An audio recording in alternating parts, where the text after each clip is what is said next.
Welcome everyone to Medieval Dynasty, and the first in a series of video where I'm going to share with you the information I wish I would have known when I got started in the game. In my case, I went through a few different playthroughs where I would learn a little bit about different things and then realize that, hey, had I known that information I just learned, I would have done things differently from the very beginning. So hopefully I can shortcut that process for you and get you going in the right direction from the start.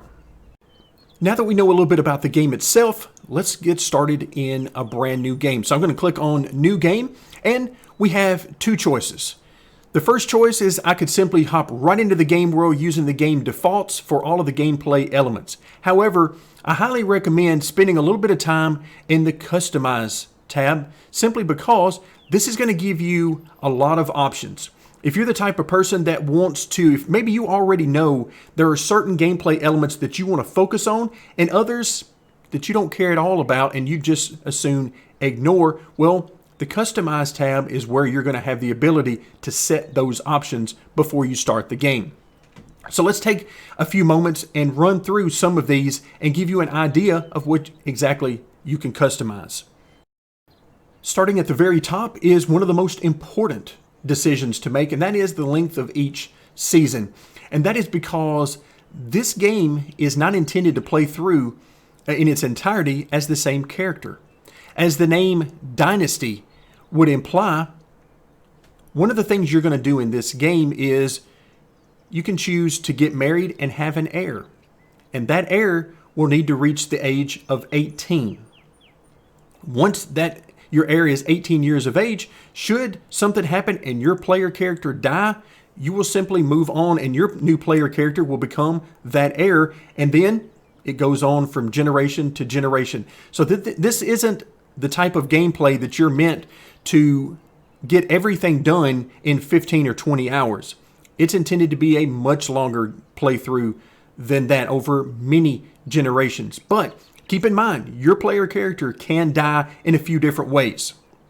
And we'll talk about that a little bit more as we get into today's video, as well as some of the future videos. But to suffice it to say, you can die of old age, obviously a common way to die, and that's the way you hopefully will die, because the other ways to die are from temperature. For example, during the winter, you could freeze to death if you don't have the proper clothing to keep your character warm, as well as things like fires to keep you warm.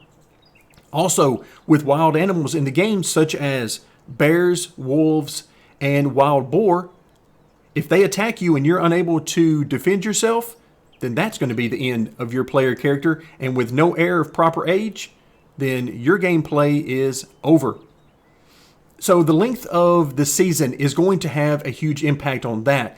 4 seasons during every year, and the length of each of those seasons is going to lengthen the gameplay. The faster the years clock by, the faster you get to future generations. So keep that in mind. I do believe that 3 days is plenty of time to get everything done that you might need to do within a specific season. For example, if you're heavily into farming, well, each season is going to have certain crops that you can plant and or harvest during that particular season. And if you miss your opportunity, then it's gone.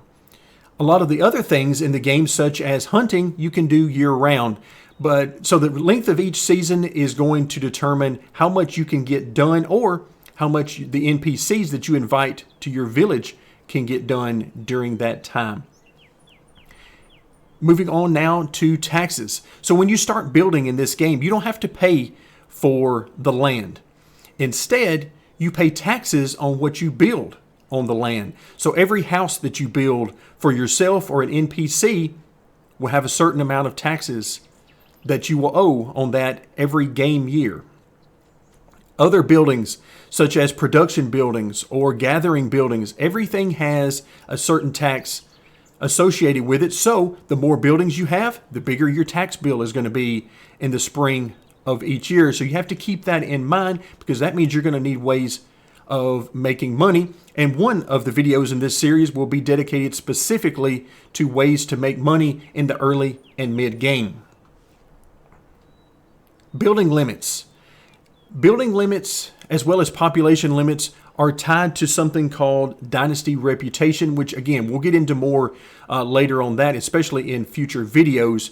But dynasty reputation is easily obtained by doing some of the basic quests available into the game called chapters, but they're not really very difficult to do, and there's no hurry in doing them. You can take as long as you want in completing those, and it is definitely recommended to grow your settlement at a slow pace. Growing very quick can allow you to encounter a lot of problems that you're going to have some difficulty overcoming. So it's definitely recommended to not push the building limits too hard, especially early on in the game as you're getting used to exactly what type of resources you're going to need and how much of them you're going to need. Then we come to events. These are random things that will happen generally when you're moving between seasons. So for example, if you're moving from spring to summer, one of the random events might be that a storm came through and damaged some of your buildings. So you're going to have to go and do repair work on those buildings. Also, maybe you've had some terrible weather and it has cost you some resources. So you might have to, and it'll show you a list of the resources that you have lost due to different storm activities. And so you're going to have to recoup those resources. Different things like that will happen, some good, some bad, and you can choose whether or not you want that as part of your game. Then you come to the survival part of this. So let's say that you decide you don't want to play this game as a survival game. You're just not interested in that.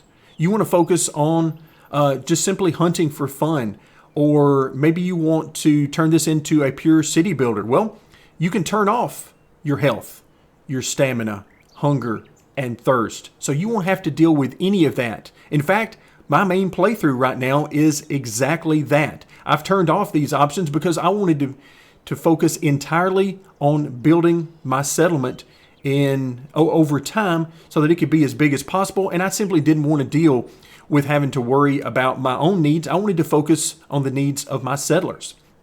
So that's an option. And one of the most famous options, especially if you're familiar with RPGs and open world type games where you're doing a lot of crafting and a lot of gathering of materials, you deal with weight issues. You become encumbered, and then you either can't move at all or you move very slowly. Well, in this game, you have the option to turn that off completely should you so decide. Then you get into your inhabitants, your villagers, the NPCs in the game world. Once they join your village, they're going to need wood and food, among other things, as time goes on.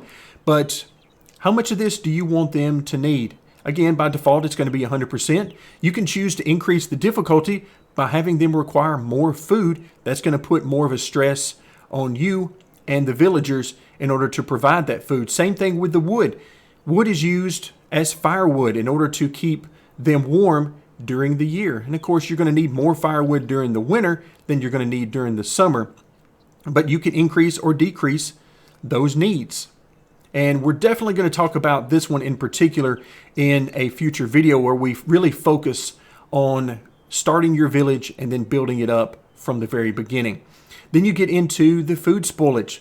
By default, things like meat that you might get from hunting or different crops such as the fruits and vegetables, they're going to spoil over time. If you hold these over multiple seasons, they will spoil, and then eventually they will ruin entirely.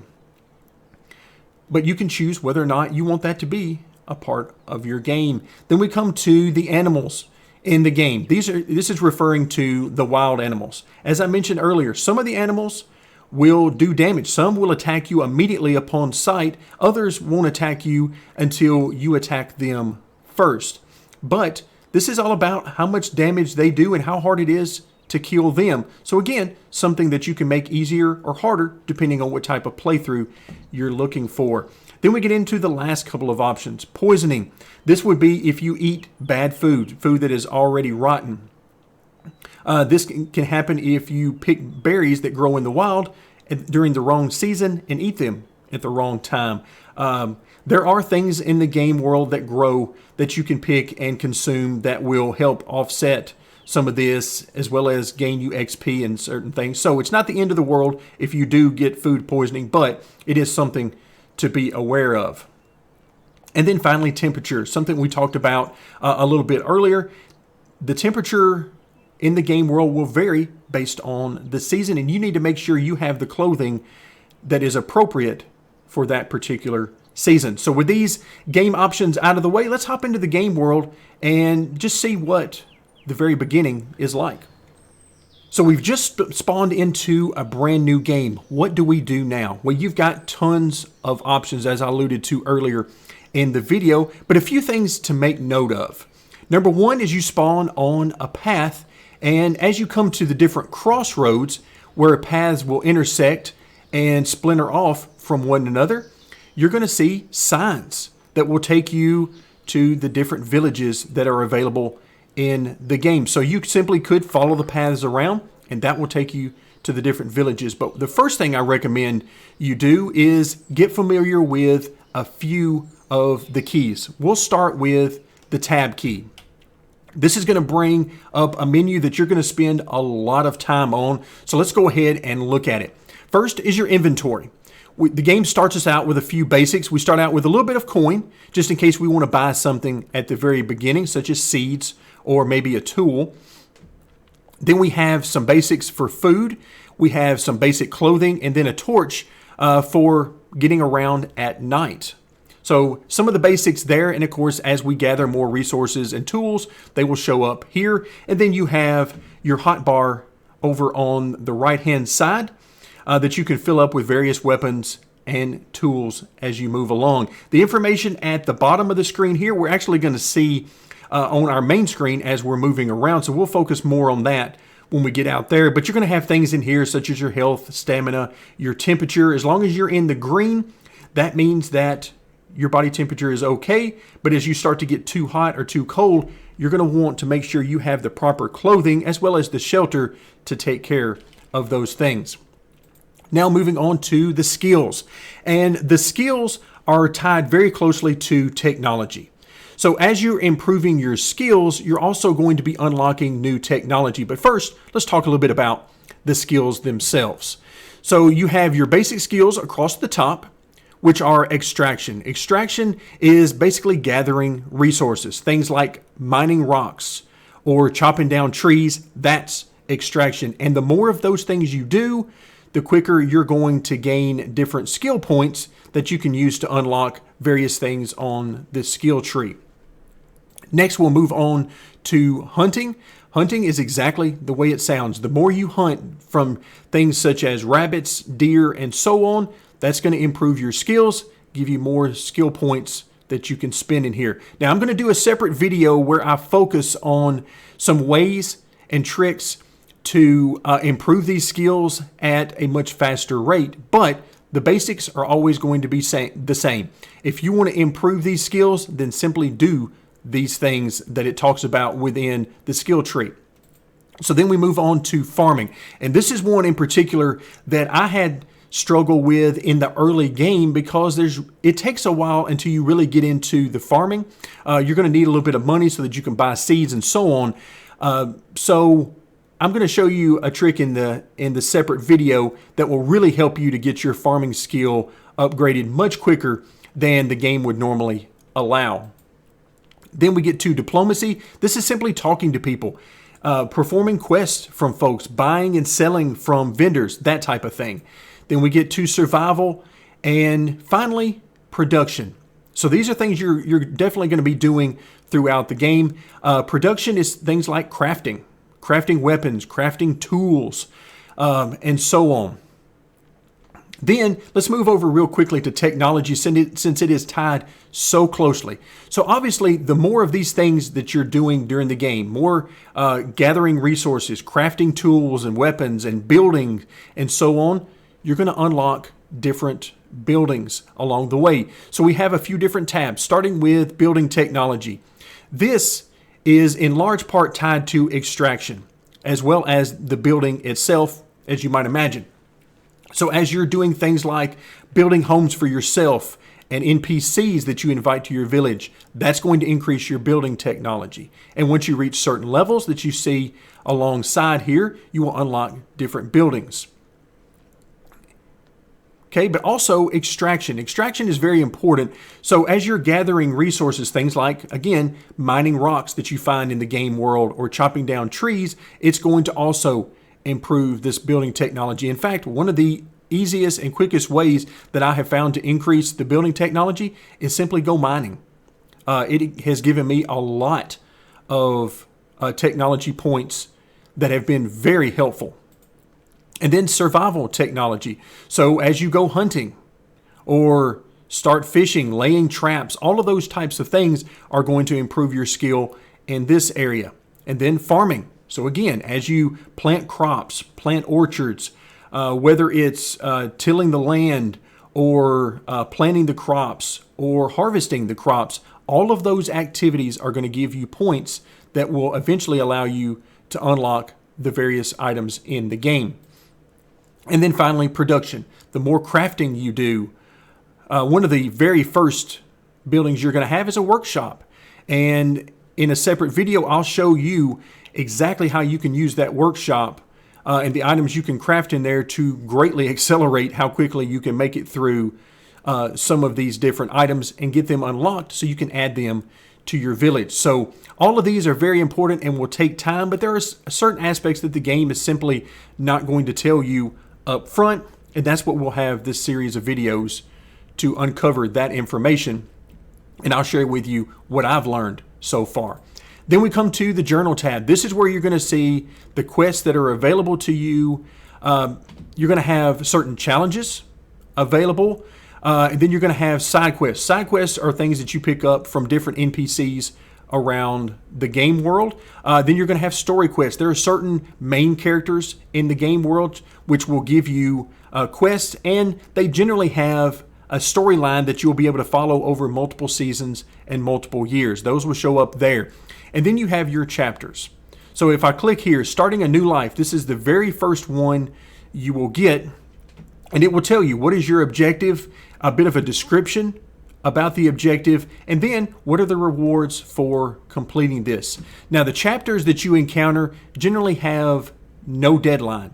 So you are in no hurry to have to complete these within a certain season or a certain number of years. The same thing generally applies to the main story quests that you'll receive as well. But again, just pay attention to each quest that you get and make sure that it doesn't have a deadline attached to it. But like I said, in general, the chapters themselves, as you progress through that storyline, which is essentially intended to be your tutorial and introduce you to some different game elements, these generally have no deadline, so you're free to take these at your own pace. In fact, in my gameplay, sometimes I will go a couple of years and never touch any of these. So again, just keep that in mind as you're moving forward. So here it tells us at the very beginning, it wants us to go and talk to the Castellan, who is in a nearby village, which gives us an opportunity to move on to the map.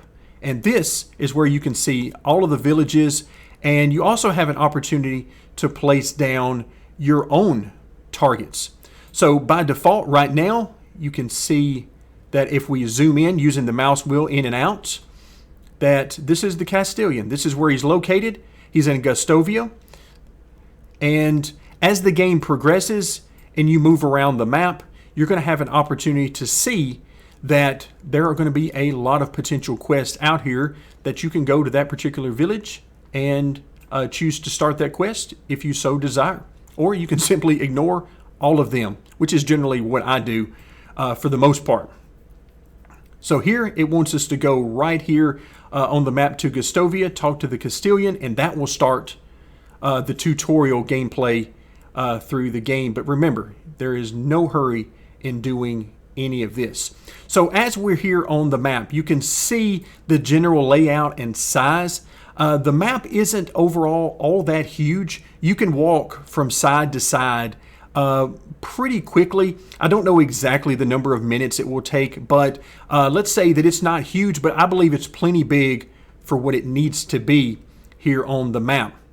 This is going to be very important when you start thinking about where do you want to start your settlement, and that'll be a separate video and where we'll talk about that very idea. Where do you want to start the settlement? Why would you want to put it there? Maybe some pros and cons to some different locations here on the map. But overall, the message is there is no wrong place to put your village. It all is determined by what you want to accomplish and what sort of activities that you want to undertake in the game. The final tab we want to look at briefly is the Management tab. Now, at the very beginning of the game, there's nothing in here because this is tied exclusively to the city building portion of the game. So as you start to invite villagers to join your settlement, this is where all that information is going to be contained, and this is where you're going to spend a lot of time because it's going to give you the basic information, which is what you see over here from how many dynasty reputation points you have. The number of reputation points you have is going to determine how many people that you can have in your village and how many buildings you're allowed to have. So more dynasty reputation points, the better. Then it's going to tell you how much wood do you need and how much food do your settlers or inhabitants need, as well as a running total for the amount of taxes that you have accrued so far to that year, your development stage, population, and the number of buildings. So again, all of this will be much more important once you get into the city building aspect of the game. But for right now, there's no need to spend a lot of time there other than to understand that it is going to be very important later on in the game. So now that we've taken a look at the tab key and the menu options that it opens up, next I'm going to hit Q. And that's going to bring up some options that, again, you're going to be using quite a bit throughout the game. So we start at the very bottom is exit. So once you're done in here, you can exit out or just simply hit escape. Then we moved into handcrafting. Especially early on in the game, you're going to spend a lot of time in here because this is where your basic tools and weapons are held. These are the tools and weapons that you can produce without needing a specific building, such as the smithy, in order to produce. So as you move throughout the game and you unlock copper tools and ultimately iron tools, you're going to need a separate building in order to craft those. But at the very beginning of the game, some basic wood and stone tools and weapons, you're going to craft those in here. And then as you spin the wheel around, it'll show you exactly what you need. Okay, so as we back out of there, let's go over to the building option. Now this wheel is where you're going to begin the city building portion. At the very bottom, you have the houses. So you have a few different types of houses that you can build, not only for yourself, but also for the NPCs you invite to your village. Then you have various production type buildings from extraction. This is where you will have woodcutters, people who will gather various resources. Then you have hunters that will go out and grab different resources as well as food items such as meat.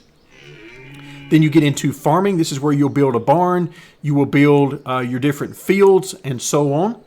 Animal husbandry. As you move throughout the game, you will unlock different animals that you're allowed to keep in your village. You'll start with things like chickens, then you'll move up into things like pigs, cows, and so on as the game progresses. All of that can be found back on the tab menu that we were just in. If you're wondering exactly how long it's going to take and how many points you're going to need in technology before you can unlock a certain building, that's where you'll find that information.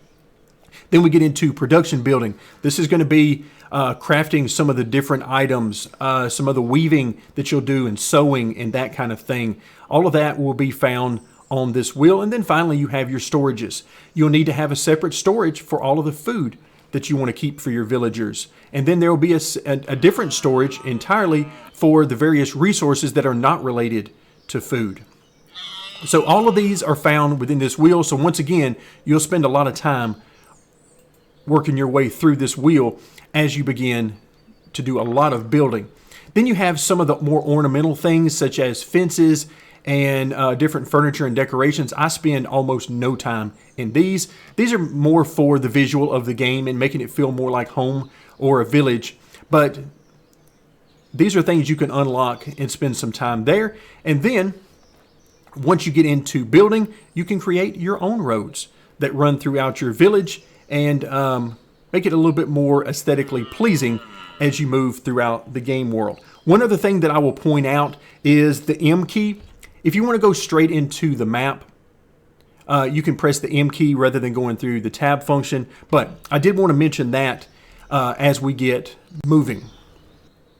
The final thing I want to talk about in today's introductory video are the basic resources. Now, you might not realize it, but where we've spawned in has all of the basic resources that we're going to need to get started. So the first thing as we look around, I see sticks.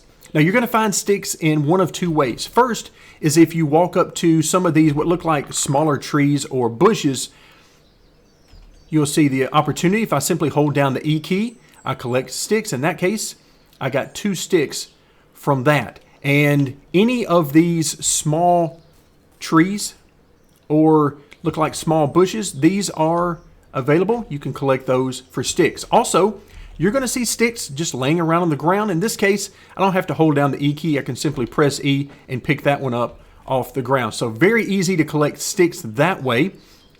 And then, as you might imagine, we're going to need wood.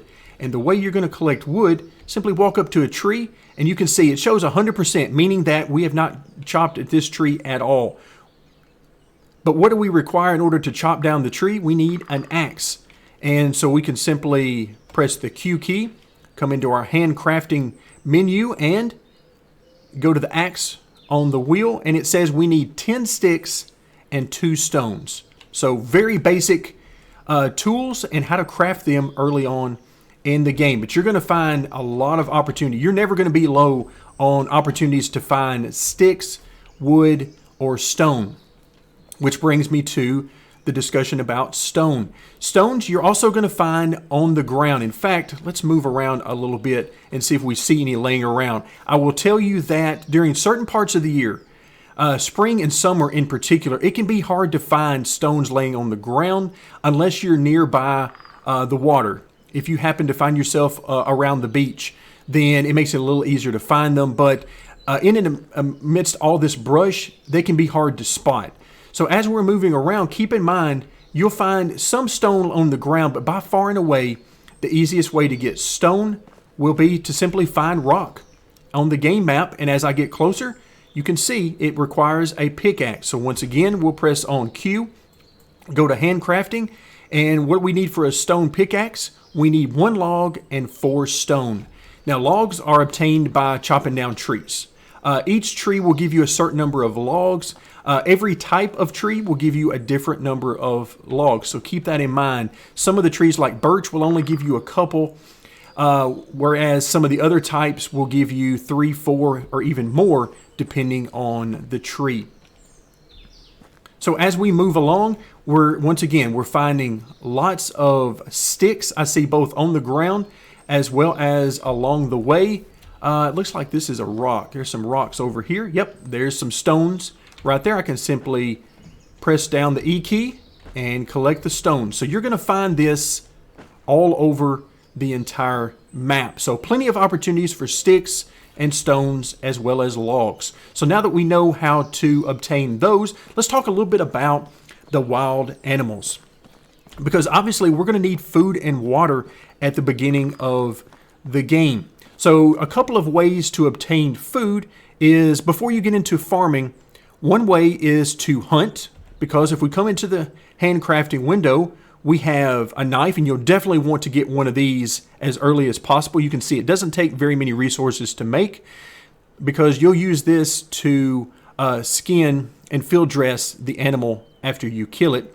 That's how you'll obtain the meat and other resources from the animal. And then you've got your spears. You can throw spears at the animal in order to kill them, and you can see they take logs, which is extremely expensive, but with trees not exactly being a scarce resource on the map, it shouldn't be all that big of an issue. So the wild animals in general are found at certain parts of the map. So if we pull up our map, you're going to find some of the more common animals like rabbits and deer. You're going to find them all over the map. They're pretty much everywhere. But then some of the more scarce, such as bears. Bears are found in the mountainous areas and are pretty rare. I have had times where I've walked through the areas where I know bears spawn, like right up in the mountains, and it's taken me several minutes to find one. So bears are pretty scarce, but they will attack as soon as you see them, so it's worth knowing where they spawn. But again, in the mountain areas is where you're going to find the bears. You'll find wolves scattered around the map in different areas, but generally wooded areas. So like this area where you're out sort of in the open, you're generally not going to see wolves or bears out in these areas. But you might find some of the more common animals such as rabbits or deer out here.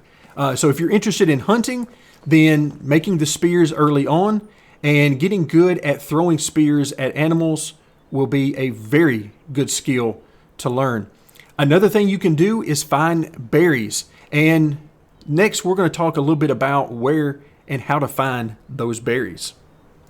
All right, you can see it's started to get dark a little bit in the game world, so you'll go through a complete day-night cycle.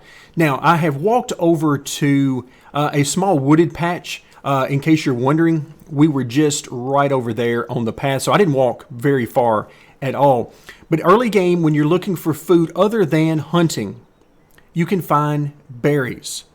So I've walked over and I noticed this large patch of bushes. These are berry bushes, and you're going to find these as you walk throughout the game map. So I wanted to show you exactly what they look like. Now, during the summertime is the only time you can pick the actual berries that are ripe to eat. So if I hold down the E key and collect, you notice in the top left-hand corner, it says unripe berry. And if we hop into the tab key and then inventory, you notice that we have picked unripe berries. And at the bottom of the screen, it says, yes, it'll give us a little bit of food, but it'll also give us poisoning. And you're going to need to deal with that. So I highly recommend leaving those berries alone until you get to summer. Because remember, it gives you some food to get you started off, and the dried meat is going to last you a little while, as well as the rolls. So I highly recommend getting good at hunting, throwing those spears at things like rabbits early on, because that will be a great sustainable food source early in the game. But then again, you're going to find berry bushes throughout the game world, and you can grab those very handy during the summer. And then the final thing we need to mention, because we've already talked about the resources that you're going to need early game and how to get them. We've also talked about food and hunting. The last thing is water. All you have to do is simply come to any body of water, whether it's one of the streams, a pond, or one of the bigger bodies of water. Hold down the E key, and you will be able to drink and fill your water. So in the bottom left-hand corner is where you're going to see your health, your stamina, and your food and water. So that should be everything you need to get yourself started. And now, of course, the game, you look at the top of the screen on the compass, and it's telling me this way to the Castilian to get this thing going. So that's going to do it for today. Thank you guys so much for joining me, and stick around for more Medieval Dynasty.